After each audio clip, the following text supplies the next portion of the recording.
everyone, I'm your sewing buddy Lauren, and based on how previous videos are going, it sounds like you want to hear more about my life for some reason, so that's what I'm going to talk about today while I put in the vertical bones for my bouncing ball skirt.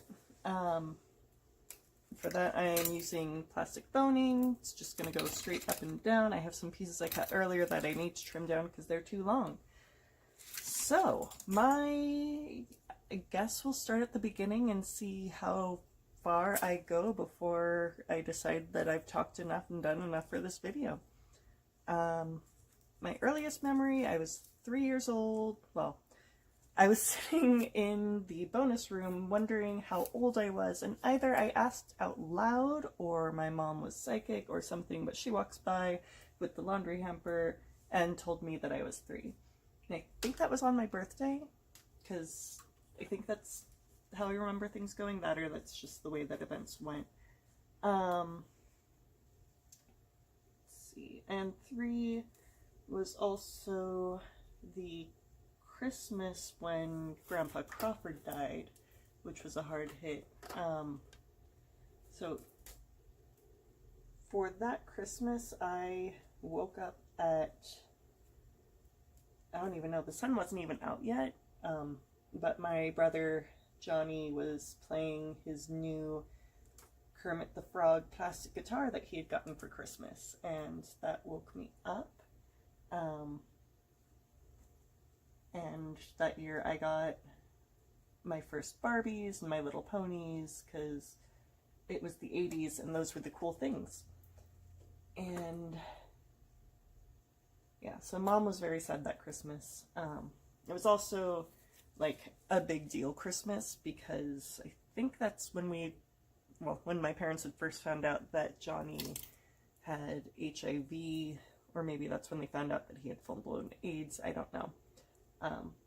Because he was born just before they started scanning for that in blood, and he was a twin, so he got a blood transfusion, and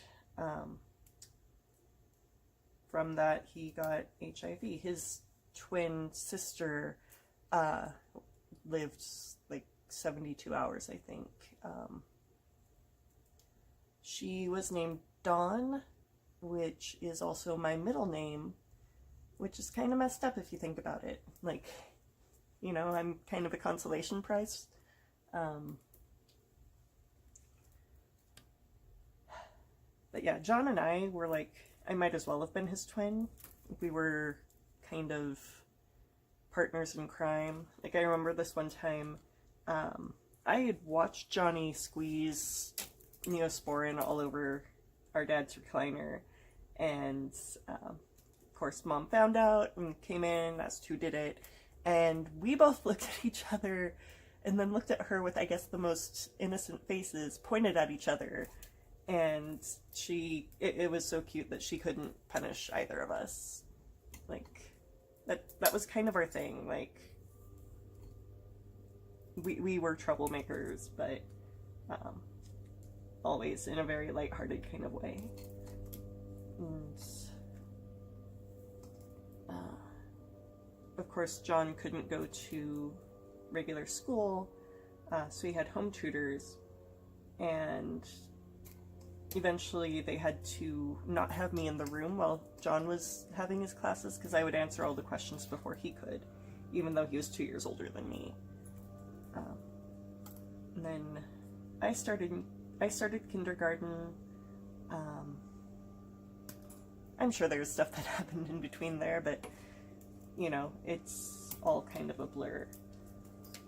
But yeah, I started kindergarten. I thought I was making friends, but it's kind of when the first red flag for anxiety showed up, at least in my memory of my life, because there was a day at recess when I had gone around the playground and like hadn't actually interacted with anyone, but like gotten on the fringe of whatever games they were playing and not been immediately included, and took that as a sign that I wasn't welcome. So I went crying to the teacher's aide that no one wanted to play with me. She's like, well, did you ask if anyone wanted to play with you?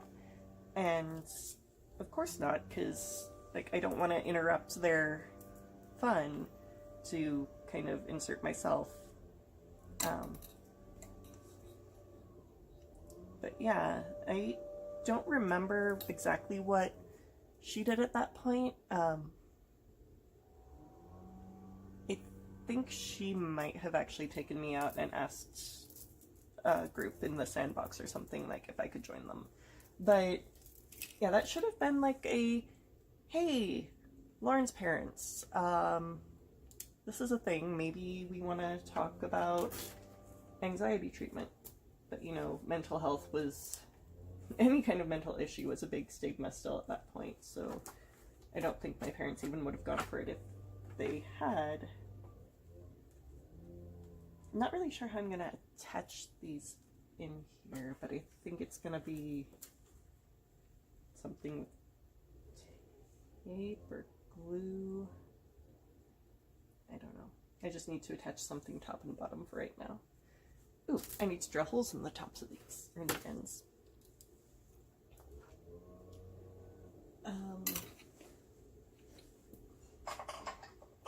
And at some point in kindergarten, our class got split. And I was, because we got a new kindergarten teacher for the school, and I was not included in the group that was going to the new teacher, which my brain took to mean that I wasn't like special or wanted or something. I was really upset about it.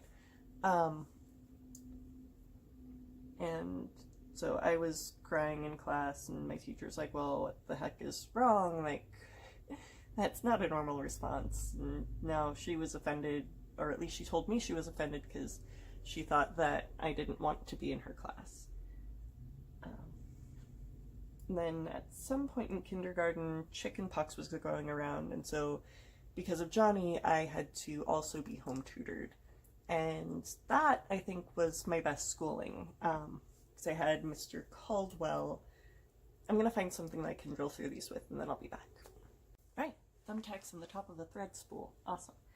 Mr. Caldwell, he was a lot of fun as a teacher. Like, I would actually sit on the porch and wait for him to show up on weekdays. And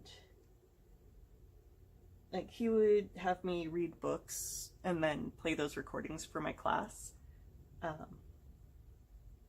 And yeah, I learned, you know, the important stuff that you're supposed to learn in kindergarten from him.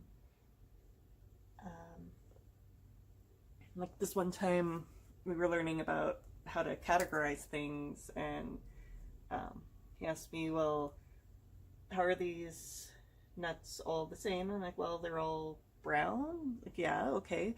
How would they be the same if you touched them? Well, then they'd all have fingerprints on them. That's the kind of smartass that I was. This isn't working out so well.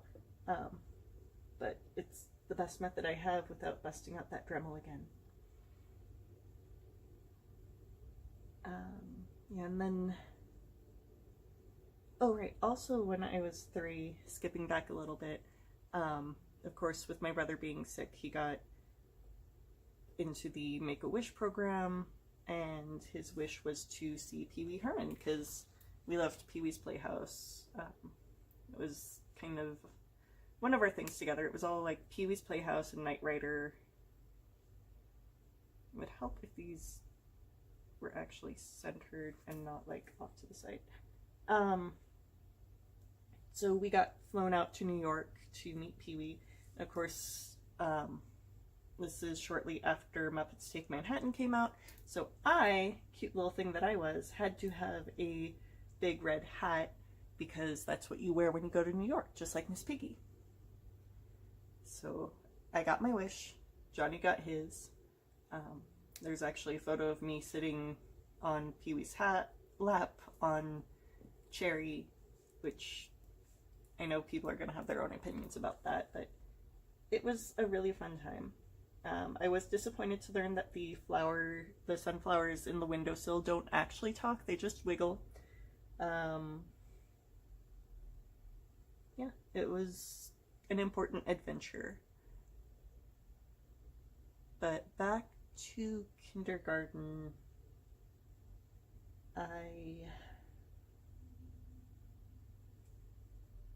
that's where I met my friend Lacey. She was like my first real friend, because there was Amber who lived across the street, but after a little bit my mom wouldn't let me play with her anymore because it turns out she's a liar, which, I don't know. Mom was very protective of who I did and did not hang out with. It's kind of like my oldest brother Jim was kind of a delinquent because he was 14 years older than me. Johnny, of course, was sick, and so I was their last chance to create something perfect and be a reflection of their status in society. So I had to be perfect as well and mind who I spent my time around. So I guess they wanted me to grow up and marry a dignitary or something, or diplomat, I don't know. Something with a D.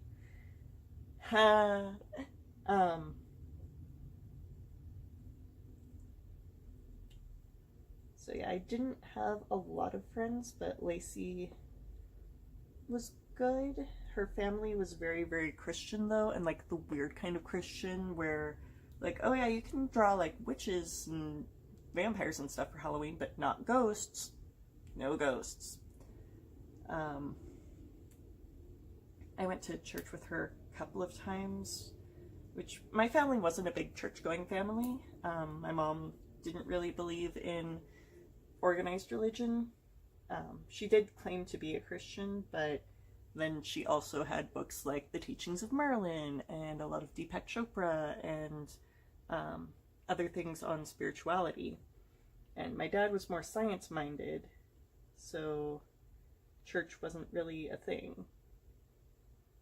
And yeah, so then first grade rolled around, and I think it's either the summer before or the summer after first grade when Johnny actually died. And I'm sad that I don't remember which it was, but I know in first grade I encountered Joe, Diego, and Wyatt, who made my life hell with bullying. It started with like verbal bullying and then moved on to trying to steal my bike and kicking me in the kneecaps, and of course in a smaller town there wasn't really any escaping them through my elementary school years. Also, at some point in first grade, I got called out into the hallway to meet with someone at a little table who kind of tested me on like basic stuff that of course I already knew. Her reasoning was that sometimes when one child is sick, the other child's needs aren't met or seen. I'm still not sure if this was a CPS thing or if this was does Lauren need to be in special ed thing. But the one thing that I do remember was that I had trouble distinguishing between E, I still do, like I as a short I, and E as a short E. And I was kind of freaking out about that because I felt like, you know, if I did poorly on this test, then not that my parents would be in trouble, but I would be in trouble. Because, hey, another red flag on anxiety, everything is my fault. Because it turns out that, yes, my needs were basically being met, except for my emotional needs. I had not seen a counselor or anything about my brother. I had a book, Why Did Grandpa Die?, which kind of explained death, which I feel like I was kind of born understanding death, just because like I knew Johnny was going to die, And the morning that he did, I remember I got up, got out of my room. Mom was sitting on the couch crying, and I asked, "Hey, what's wrong?" And she said, "Oh, Johnny's gone." Well, where is he? He died. He's not here anymore. And what I was meaning to ask was, where's his body? Because I wanted to see it. Not so much like where he was, like, as a person. Because again, I knew Johnny was going to die. Like, I knew that was a thing that would happen. We just, of course, didn't know exactly when. I was really upset that I didn't get to, like, see him after he died. Which, again, is not a normal reaction and probably should have been looked at by a therapist. But that would mean that my parents would have to admit that I wasn't perfect, which would mean that they weren't perfect, which I don't even know there. But yeah, I don't remember crying at that point.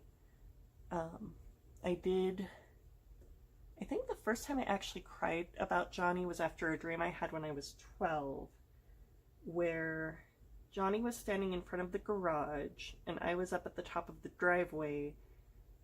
Dad was preparing a barbecue and someone handed me a bow and arrow. And so, of course, I did what any logical person would do with a bow and arrow and shot my brother through the heart. And then Dad cut him up to cook him for the barbecue.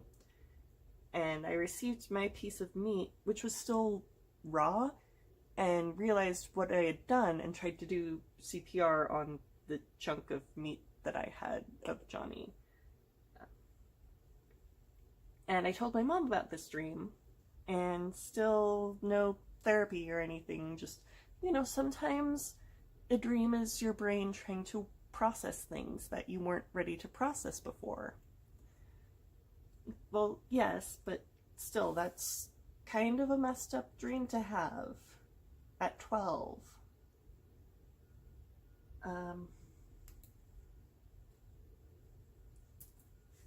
But things happened between first grade and 12. Not a lot, though. In second grade was just a lot more torture at school, and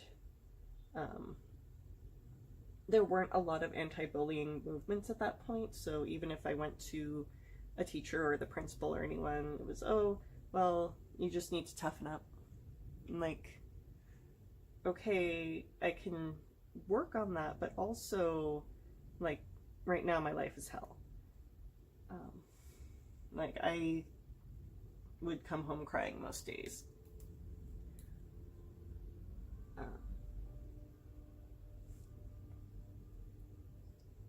But in third grade, there was a new girl who, I didn't even really meet her, but we were in line for the monkey bars, one after the other, and talked a little bit.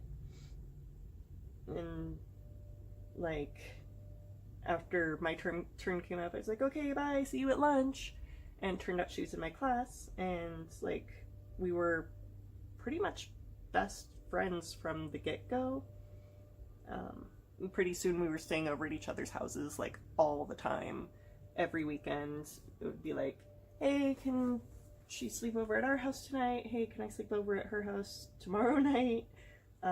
We'd just trade off like that. And she liked to draw, so I learned how to draw because I wanted to do things with her. We played Barbies together, sang songs, and I don't know, ran around and were crazy people, because she was also kind of nerdy. We're not friends anymore, because it turns out she's also really racist. But, growing up, that was normal, because I figured my parents were normal, and kind of went along with whatever doctrines they fed me.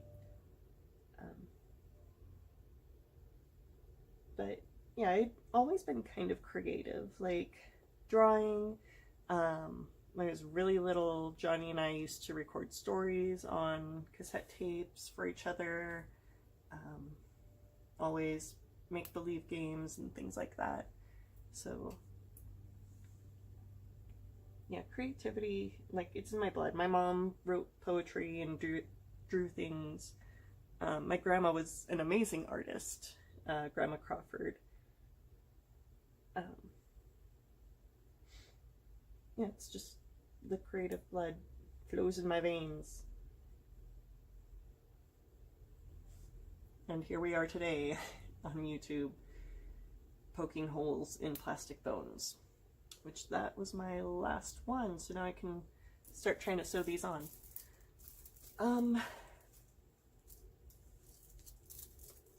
don't really know what else to talk about in this regard.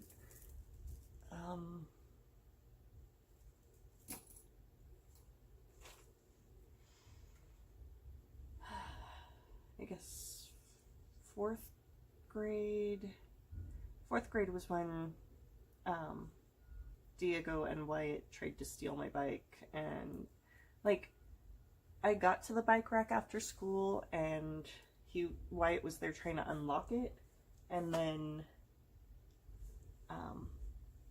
so of course I like shoved him well, I guess he stepped no, I had to shove him aside and unlock it myself so that I could go home. And then as I'm walking away with my bike, he tries to steal it like out of my hands. So I kept a good grip on it until Joe came over and kicked me in the kneecaps. Still wouldn't let go of my bike, but dear God. So I went straight to the office and told them, but of course they didn't do anything about it, because, I don't know, public schools in Southern California. So then 5th grade, finally I switched schools because Mom got me into the gifted and talented program. Like, okay, so in 1st grade, they tried to have me go do my reading classes with the 5th graders, because in 1st grade they had me do that with the 5th graders. I don't know if I said 1st or 5th the first time. That just because I was that far ahead in reading. But they made me stop because I was making the 5th graders feel bad. So since then, Mom was kind of trying to get me into like a gifted and talented program of some sort. Finally succeeded in 5th grade. So that meant I had to transfer schools, which meant the people at my old school, well, first I had to leave my friends, which was really sad, but then the people who were bullying me, like Joe and Diego and Wyatt and Natalie, and I don't even know who else, made fun of me for being a nerd, of course. Like, and Mom's like, oh, they're just jealous. Like, okay, I can get that, but that still doesn't make it okay, and that doesn't make me okay with it. But, of course, Mom wanted me to be okay because teachers had actually written on report cards that I needed to toughen up because I cried too much. Because, you know, I was being bullied all the time, and no one wanted to actually do anything about that. They just wanted me to stop crying about it. So then, in this new class, I thought I was making friends, and then one day at lunch I sat down with 2 of these supposed friends, and one of them turns to me and says, you know, you can't just decide someone's your friend and they're your friend. Like, that's not how it works. So I went and sat someplace else.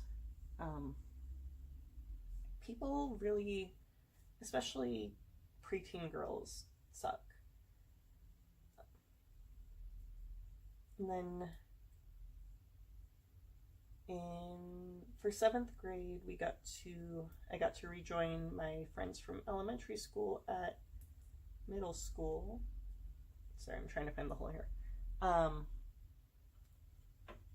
Which was kind of surreal, but also good because that meant that I had some kind of a support structure. And I tried to make new friends, but I was still being bullied by other random people. Oh, and of course, Joe and Diego and Wyatt were back, and they had friends. It's like this one time, there was this girl who said that we would be friends. Like, she did my makeup one day in class, and it was kind of cute. And then the next time she offered to do my makeup again, she made me look like a clown. And of course, I didn't have a mirror or anything, so people are just like laughing at me, and I'm like, what's going on? Oh, ha, ha.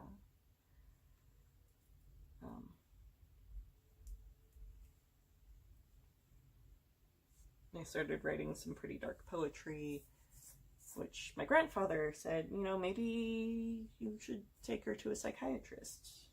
But again, of course, that would mean admitting that I wasn't perfect, which would mean admitting that my parents weren't perfect for some reason. Like, just because your child has a mental illness does not mean that you have failed them. That means that they have an illness, and, you know, just like if your child had AIDS, you do what you can to make them better. You don't just let them suffer all alone. This is going dark places. I don't even know if this is what you were wanting to hear, but this is what you're getting now. So, then in 8th grade, my dad's job moved to Arizona. So I skipped a whole part in 6th grade where Mom was in the hospital because I think that's when she had ovarian cysts that got really bad and had to have a hysterectomy. And the doctors also told her, hey, you need to stop drinking. But of course she didn't. And that led to Mom and Dad fighting a lot because, of course, Dad didn't want to stop drinking either. Then when we moved to Arizona, like, I understand why my parents were drinking because, like you've heard, they went through a lot. Like, it wasn't just me. Like, I could deal, but they lost 2 children. All I lost was a brother. But yeah, so alcoholism was a thing, and neither of them wanted to admit it in themselves. They just wanted to point it out in each other. So that led to a lot of fighting, a lot of me sitting on the porch as protest for them fighting. Dad would throw coffee cups at Mom, or at least near her. I don't know that any of them actually hit her ever, but it got ugly.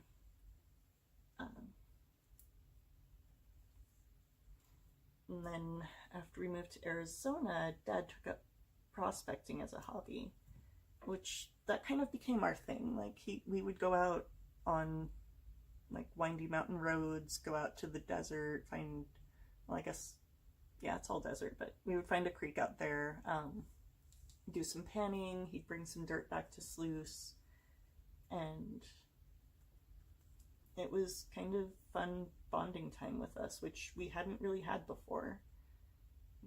He had tried a couple of times. He had a motorcycle in California, and he took me out on that a couple of times, but Mom was always very nervous about that, of course. But we'd go out and he'd fly his remote control planes. I, of course, never actually got to use them, but I could watch. And I remember that the seat that he had, the back seat on his motorcycle, because it was a high seat, it vibrated against my back and made it really itchy, and he didn't really like that, but it was still time with Dad, which was fun. But yeah, the prospecting was good. I actually have a pair of gold nugget earrings that he had made. So he found a pair of nuggets about the same size and then had them made into earrings for my mom, which was really sweet. But Arizona, I think the company he was working for there folded, so then he had to look for a new job. And that's the point where my parents actually had to borrow from my savings, because they had started a savings account for me when I was born, and they had to use some of that money to get us by. And I remember we got money from the food bank, or sorry, we got food from the food bank, not money from the food bank. I guess Mom, the day that she filled out the welfare application, Dad found a job in Oregon. So instead of welfare, we wound up moving out up there. That was my senior year of high school. I skipped over the whole part where I got into Dungeons and Dragons, but that's another video.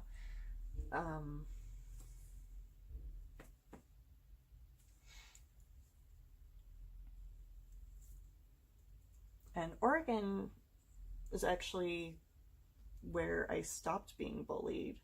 Like, I found a crew who were just as nerdy as me, and like